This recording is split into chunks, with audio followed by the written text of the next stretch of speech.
Ya, jadi yang terjadi pada Gaiden tuh waktu dia lahir gitu, memang terlihat itu di badannya aja ngeblok gitu kan. Yang di depan dan belakang. Jadi awal lahir itu dikira dokter tanda itu lahir. kalau secara tumornya dia neurofibroma, ya kan. Nah, karena dia udah masuk ke syaraf dan sifatnya di kulit, jadi melanoma gitu. Jadi neurocutaneous melanocytic.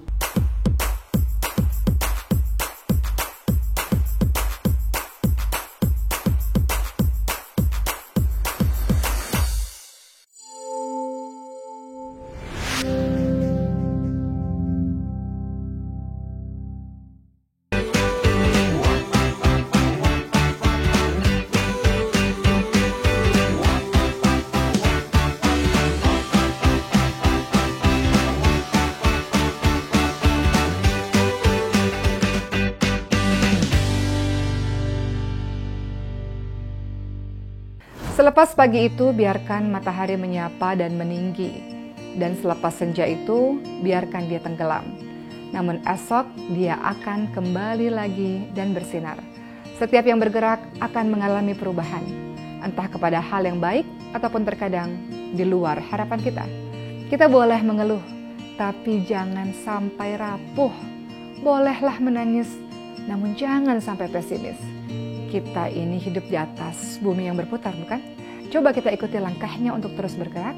Jangan diam ketika melihat dan mendengar seseorang yang membutuhkan. Karena terkadang kita akan belajar kuat dari mereka yang ujian hidupnya lebih berat.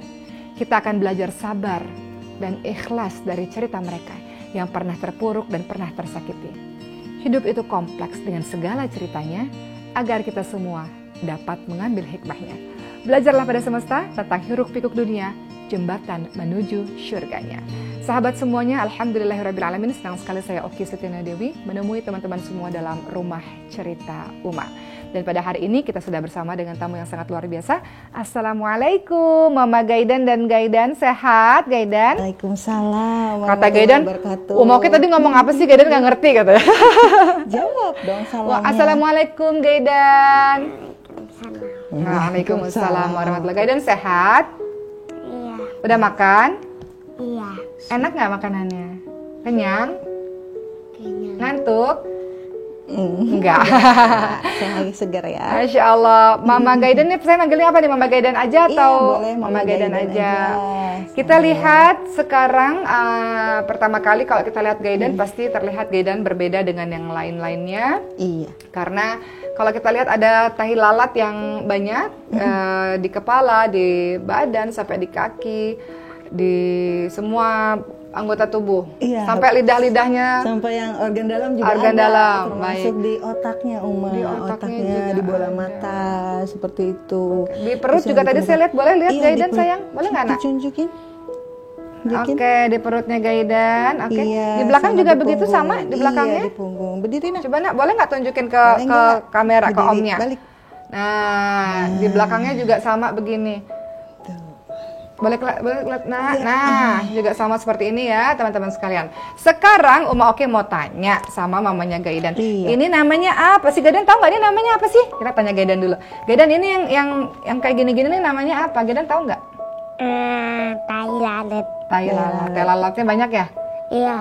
Iya. Gatal nggak sih? Enggak ya? Seling gatal. Sering gatal. Gatal. Oke, kita tanya Iya. Mama. Mama Gaidan, apa sih yang terjadi pada Gaidan sebenarnya? Ya, jadi yang terjadi pada Gaiden tuh waktu dia lahir gitu, memang terlihat itu di badannya aja ngeblok gitu kan. Yang di depan dan belakang. Jadi awal lahir itu dikira dokter tanda itu lahir. ini biru bayinya. Iya, karena kan badannya udah kelihatannya biru awalnya. Jadi itu. badannya aja, kakinya belum tuh? Kakinya belum, nggak banyak, hanya kayak tai lalat berapa sih, 1-2 gitu. Yang Di malah mukanya ngeblok, juga. yang malah banyak Yang ngeblok badan. duluan gitu. Terus juga ada benjolan di beberapa tempat tuh, di belakang sama di depan ada benjolannya. Dan sekarang itu ada? udah diambil akhirnya, dioperasi. udah dioperasi. Jadi kayak pembuluh darah yang dia gelembung. Oke. Jadi agak lumayan ngeri sih, darah yang ngumpul gitu kan, dan lembek tipis banget. gitu. Itu sudah terlihat ketika USG? Itu tanpa USG terlihat. Oh, pas waktu USG waktu hamil ya? Nggak kelihatan sama sekali. Jadi ketika USG semua sehat? Iya, dan qadarullah ya, nggak sempat gitu saya USG yang 4D. Mungkin kalau 4D kelihatan mungkin ya gitu, tapi waktu itu nggak dapat jadwalnya, terus ya udahlah gitu. Toh kondisi anaknya sehat gitu kan. Jadi lahir dengan normal lahirnya atau sesar karena sempat ada komplikasi di bulan kelima. Gitu. Jadi kayak kurang zat besi, terus akhirnya dirawatkan sempat seminggu karena hampir lahir prematur juga gitu kan. Ini dipertahanin tuh, dikasih penguat sampai bulan ke-8. Terus lahir di bulan ke-8. Lahir dengan sesar, kemudian ketika bayinya diangkat terlihat ada yang berbeda. Iya. Menyangkanya apa pada saat itu Mama Gaidan? Kalau saya waktu itu nggak tahu. Justru. Mainan Gaidan mana ya? Boleh dibawa? Biar Gaidannya nggak bingung, kasihan. Mati gaya. Mati gaya. Harus ada mainan nih. Nah, dibawa deh ke sini, boleh semuanya. Buat Gaidan semua nih. Nah, boleh taruh di sini, Nak. Mainnya boleh di sini. Jadi dengerin, Abang. sembari mamahnya ngomong sama Uma Oki, nah Gaidan boleh main. Nah, oke. Jadi gimana, Mah?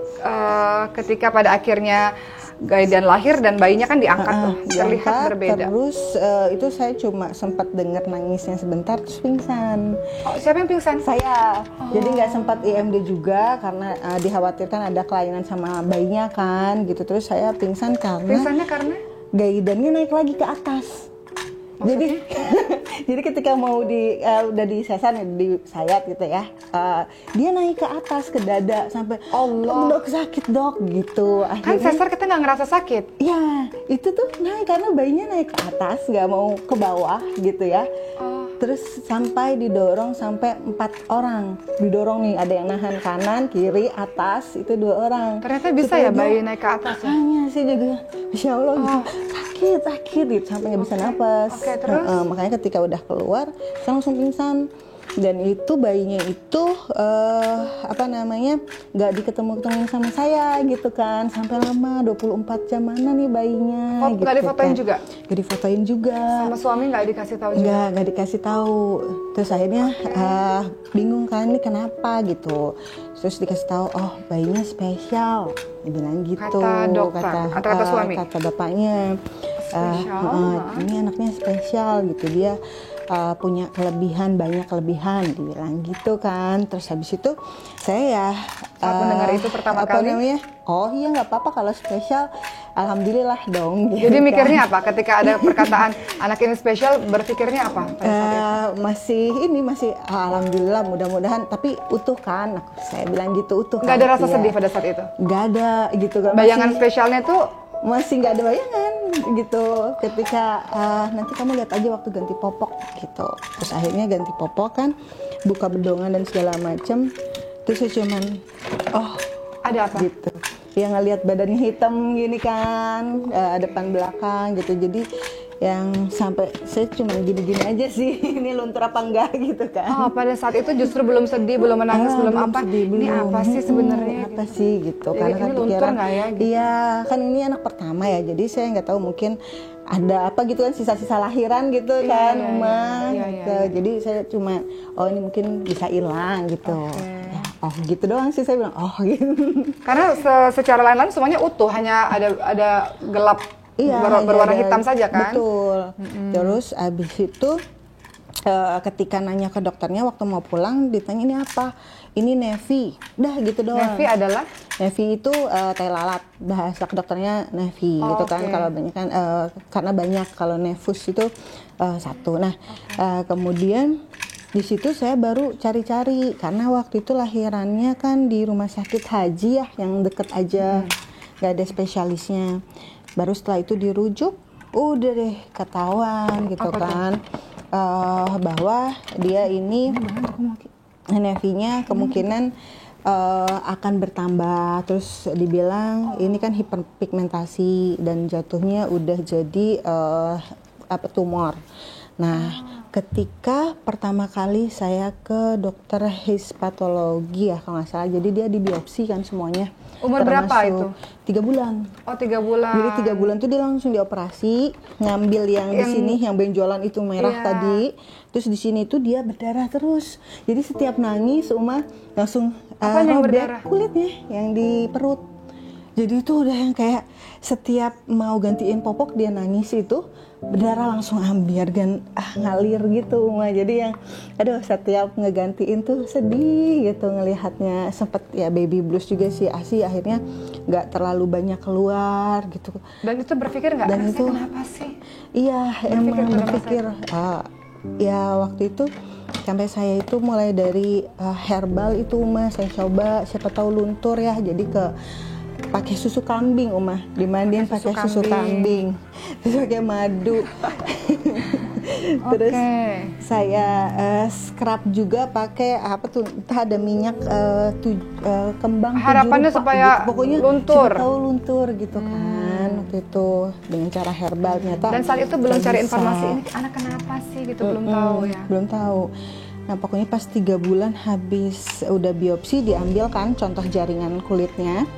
Terus di situ dinyatakan neurofibramotosis gitu. Itu istilahnya yang tadi neurocutaneous gitu kan. Itu jadi satu banding. Nama kelainannya apa? Jadi kalau secara tumornya dia neurofibroma ya kan. Nah karena dia udah masuk ke syaraf dan sifatnya di kulit. Jadi melanoma gitu, jadi neurocutaneous melanocytic gitu kan. Jadi kalau orang tanya, Gada ini kenapa sih? Jawaban paling gampangnya nevus, giant hairy nevus gitu kan. Karena dia ada rambutnya juga, terus ini giant banget kan, ini istilahnya. Nama sindromnya?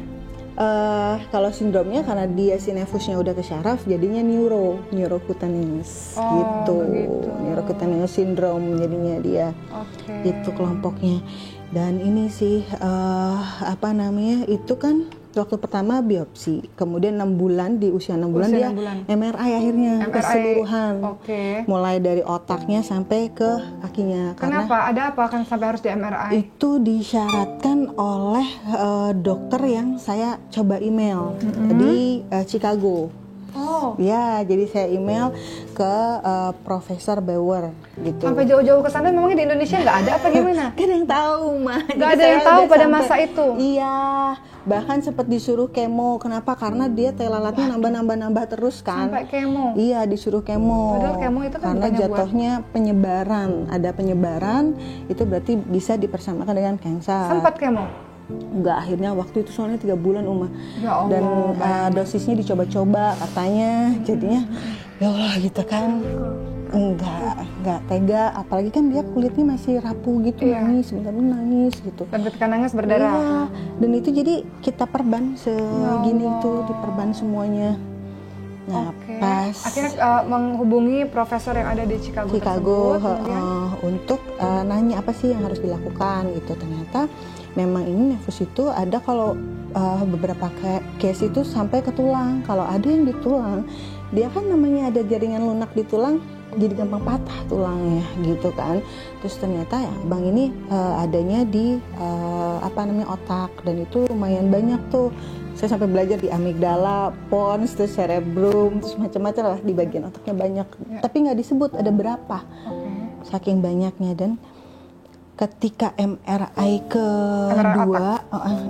otak kedua ternyata nambah banyak gitu, dan dia ada gejala tambahannya yaitu kejang gitu. Jadi abang ini pernah kejang karena ya itu tadi gelombang otaknya ketekan sama si nevus-nevus yang bersebaran di sini. Jadi gelombang otaknya itu kayak udah gempa terus tuh. Tinggi gini jelek banget deh. Jadi kalau kejang itu tiba-tiba atau harus demam dulu baru kejang? Dia kejangnya tiba-tiba kalau excited gitu. Jadi kalau dia terlalu sedih, terlalu seneng gitu kan, atau lagi main lari-lari, seneng banget tuh, dia langsung tiba-tiba diam matung gitu, terus kayak kejangnya di mata, habis itu muntah gitu. Dan dulu dia keseimbangannya keganggu sekali. Sehari itu bisa jatuh 20 kali. Wow. Terus jalannya juga perkembangan jalannya dia agak terlambat gitu kan, duduknya terlambat, berbicaranya juga baru 2 tahunan lebih baru bisa berbicara gitu kan. Akhirnya ya selain terapi motorik, terapi wicara juga gitu. Dia justru bisa bicaranya ketika punya adik. Ya ada adiknya yang kedua umur 5 tahun sekarang. Dia kan ngomongnya lancar, dia kayak yang saya harus bisa ngomong nih. Sebelumnya kumur-kumur terus tuh dia kayak nunjuk-nunjuk aja kan. Apa sih yang paling berbahaya dari kelainan ini? Ini berubah jadi kanker kulit. Jadi dia Jadi nefus ini bisa berubah menjadi kanker kulit. Iya, dan kebayangkan ini banyak banget kan spotnya. Betul. Jadi Dia akan terus bertambah seiring berjalannya usia. ada waktunya stop, tapi saya baca di artikel itu nggak tahu kapan. Masing-masing orang berbeda.